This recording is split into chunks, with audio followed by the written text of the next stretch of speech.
Yun. Dito po tayo ngayon sa ano, Tagaytay. Sama natin si ano, Republic Wansari. Yan. Tsaka si Daddy Jun Magdangal, ang father ni Julina Magdangal. Yan. Pinta natin itong ano, Mercedes compressor niya. Bebenta.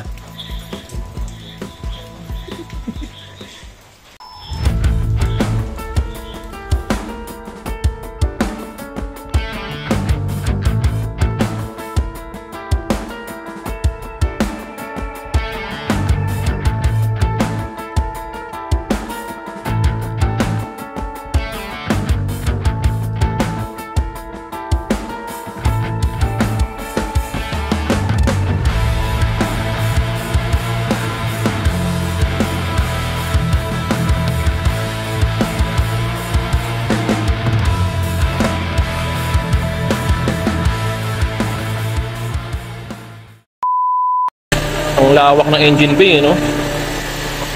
Magana pa yung cold start niya, no? Ayun, oh, mababa yung minor, no? Mababa. Ayun, oh. Ano, brand, no? In-order namin, talagang from Germany. 3 point.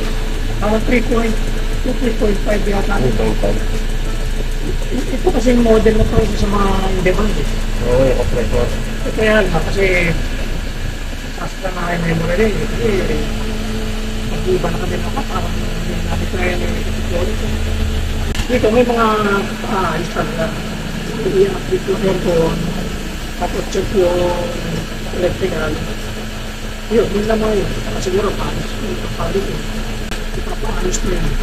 Pero yung lumalabas po doon na ano, malamig. Malamig. Ay baka ano lang, mga filter siguro. Ayun, oh. Mababa na yung minor niya. Sa pag malamig, mababa niya. Yung mga luma kasi, pag start mo, mababa agad yung minor. So, aapakan mo pa yung gas nun. Nababag ka pa ng konti hanggang sa ma-reach niya yung normal na temperature. Naka-rehistro pa po. Oh, naka-rehistro lang ang oros. Ayun, okay.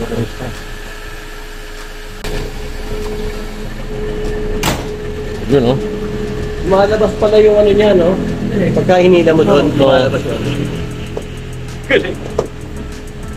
Original paint to kay Joey, no? Oh, original paint pa siya, ito dyan, ano? Wala pa siyang plastic, wala pa siyang Ang laki ng mugs nito. Ha? Ang laki ng mugs. Ano niya, original niya to eh. Saka, iba ng size. Dunlop, oh. Mas mababa ito. ganun pala. Mas malaki pala. G8. G8 yung harap. 19 siguro yung likod. Kaya ganun siya eh. Kaya rotation yan. Palit lang dito, palit lang dito. Oo, hindi pwede pa. Yung harap, 18. Harap 18, oo. Cylon naman tong likod. Itong likod, Cylon. 18 rin. Oo. Ano lang siya, mas matangkad. Matangkad yung goma dito. Ito, mas low profile yung harap. Low profile yung goma sa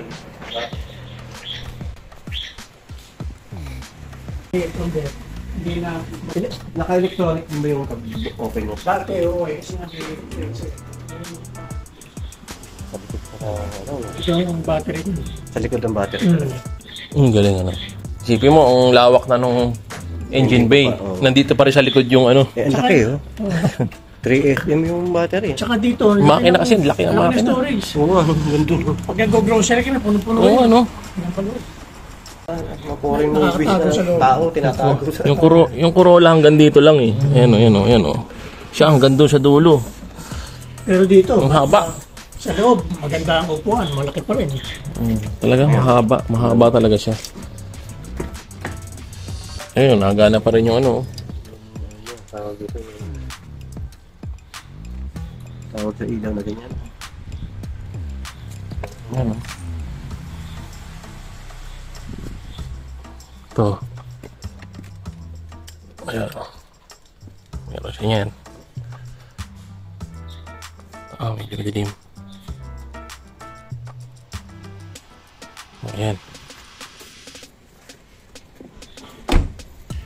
Kasi kung ano, nangyari, yung buong buo, no? Siguro mga 300 to 500,000. Ano na yan? Para dudas mo.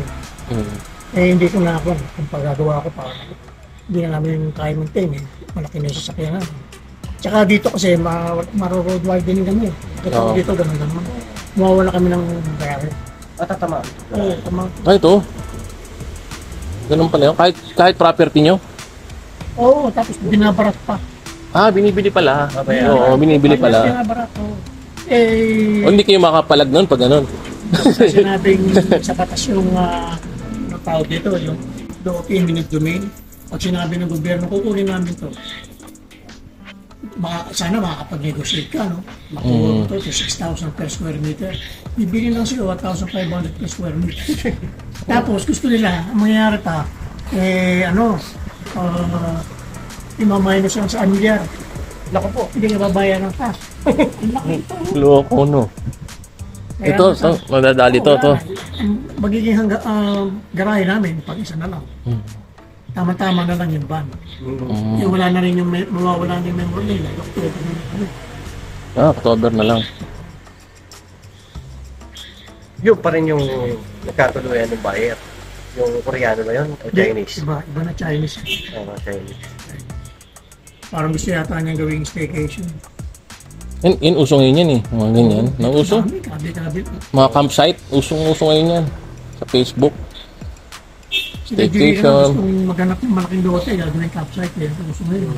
Uso ngayon yan. Campsite. Nauso dahil sa Facebook. Yan ang nagpasikat ng mga yan. Kaya yung mga hotel daw, mawawala na ng negosyo. Ano talaga? Bagsak presyo pa talaga yung mga campsite. Alam mo lang, ito lang, yung mga lalagyan lang ng mga... Parang bago pa rin. Yung mga fitting na tanggalin yung fitting. Ay, yung rubber na ano niya. May rubber dito eh, di ba? Alam mo lang, ano? Ang napalitan lang kung ano, itong salamin. Kasi nung dati, nandito ang garahe niya. Wala yung kasi next house nito dati, hindi kami nakaputo. Yan, yung nakatayo yan. Ano yan? Buko. Yun. Huwag ka nabarsa ka ng buko. Basag yung pinapalta ng windshield. Pero sa Mercedes rin po? Bagay. Ganito ka eh. Dapat talaga, original pa rin yung papalit mo na. Lahat ng ano namin, puro wala substitute. Kasi nung dati, nung sa Cats Motors, nabili namin ito. Tapos si Julina kailangan nabili namin yung Mercedes-Benz Sprinter na van na malaki, gray. Kaya sila, dahil ginagawa ko nyari, papasok namin sa casa to, no? Maraming gagawin, matatagalan. Papahiramin ka pa ng isang Benz din. Service unit. Pero mo, S-Type pa yung pinahiram sa amin.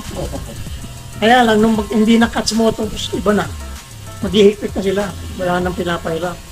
Parkilahin mo kung gusto mo. Walang ganun sa iba eh. Mercedes lang. Yung iba walang, di nagpapahiram eh. Maganda yung palakad ng Cats Motors. Paintayin ka pa. Yung iba. Tingnan natin naman yung ano. Yung harap.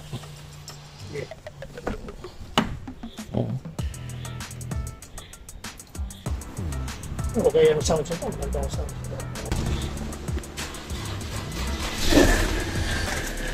Medyo ano na, no? Nangyayari na yung battery. Medyo. Hindi na napapatakbo. Pero kaya pa rin naman. Laki kasi, laki kasi ng battery. Kaya kahit ano.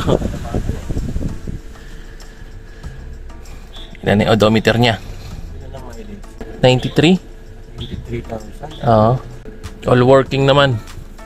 Tapos, yan o. Automatic. Ganda ng loob. Talagang well maintained. Oh. Halos bago pa rin.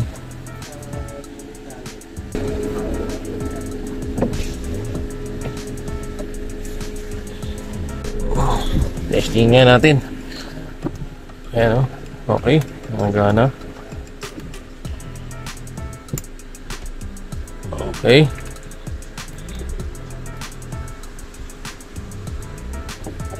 Ito. Hop. Okay, nagana. Okay, nagana naman lahat. Issue lang niya, medyo yan dito raw sa gitna, hindi nalabas yung ano, lamig. Doon lang raw sa gilid, dalawang gilid.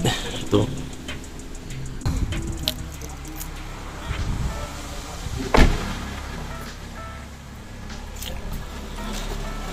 Meron pa kayong susi ng ano, KTM.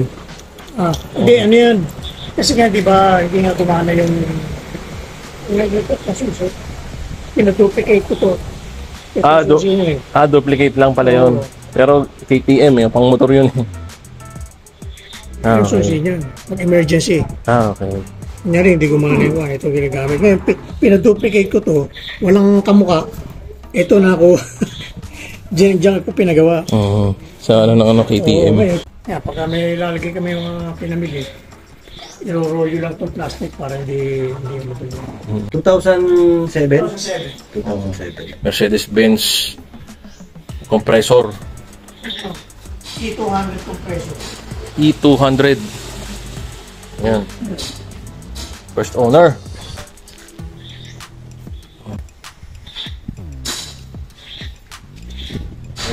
Automatic. Automatic transmission. Tawag ito. Celebrity owned. Okay, celebrity gadget. Igisa kami noon ni Julina, meron pa isang ano, yung E230. May nakita ko dati sa picture mo kay Joey, top down eh. Yung ano, Ano yun? yung BMW. May BMW kami noon na. Ayun, parang nabenta niya na ho yun eh, no? Oo. Sabay, dalawa na benta, para yung Benz sa kayo. Yung avant-garde. Tapos yung Sprinter, ginamit na nila Julina. Pinamark na, binenta rin yata nila eh. Bumili sila Yun ng- yung galing sa US eh. Hindi. Yung galing sa US, yung ano, Yung BT. hindi cruiser, yung motorhome. Yung bahay namin sa Don Antonio, ang garahe yung sa basement, 5 kotse. Tsaka isang van. Kaya marami kami sasakyan noon. Nung lumipat kami dito, 2 sasakyan na lang kami. Yung masasakyan yung naka-Julina. Si Nel, yung ginagamit niya, yung siya na ano. Yung pick up yun nandun ho, no? Pag na, luma na rin yun eh. Pero pag nabenta yung bahay niya sa Quezon City, kukuha na siya ng pick-up. Sabi ko, Hilux na lang. Kaya ako, papabenta ko siya yung minsan yung ano yun. Nabara. Babara yun. Bahala. Automatic po yun. Si Atan, pag nabenta, nabuo na yung benta dito sa memory lane, kukuha na namin siguro sila ng sa kanila. Yung kotse niya po na, ano kayo Joey? City? City. Nabenta na? eh. Hindi na siya umulit. Hindi na siya umulit. Hindi na. Nadala? Dalawa na eh. Dalawang benta na sila eh. Kaya ayaw na nung asawa. Panganak niya asawa. Pangalawa na. Kaya marami kami pagkakagastos sa kanya. Sabi ko, pinagawa mo. Bradley, ang pinaka main issue niya lang po yung sa aircon. Aircon, tsaka yung yung connection nito sa likod. Hindi ba dapat merong way sila para bumukas ang likod? Electronic. Okay. Yun ang Kaya ginagawa, mano-mano, kinususian. Okay. Pwedeng ganun. Kasi nga, dahil lang hindi nga nagagamit, baka nagkakaroon ng corrosion yung mga contact dyan. Kaya ganun. Ano po yung presyo natin dito? 800 plus. target, tapos bumaba ng niya na ako. 700,000. Sabi ko, siyempre, marami pang magbagsak ang supply chain. Nakakuha na lang. So, presyo niya, dating 880, negotiable pa raw ng konting-konti. Dito na lang raw pag-usapan. Okay, dito naman tayo ngayon sa memory lane. Ayan. Meron silang ngayon, bargain sale. Ayan, pakita ko sa inyo. Mga, ipit, mga tali.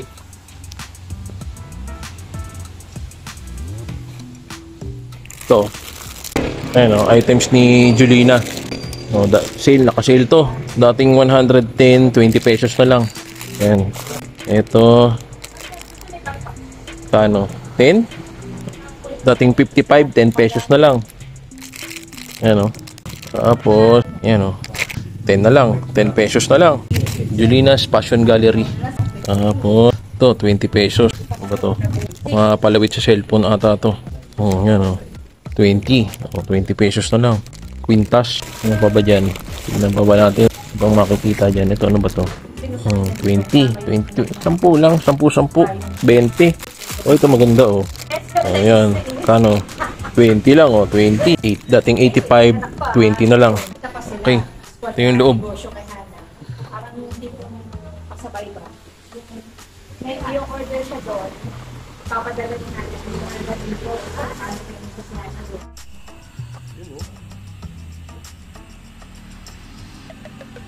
Uwi na kami ni Republic One Sari. Dito kami sa Memory Lane. Sama namin si Melanie Magdangal, sister ni Julina. Okay. Salamat po. Uwi na po kami. Ingat kayo. Hanapan namin ng buyer yung kotse. Yes. Sige po. Susunod yung bahay ko Oh, bahay pala. Susunod yun, video rin natin. Pagbalik namin, ito namang nabarang bibenta namin. Sige po, salamat.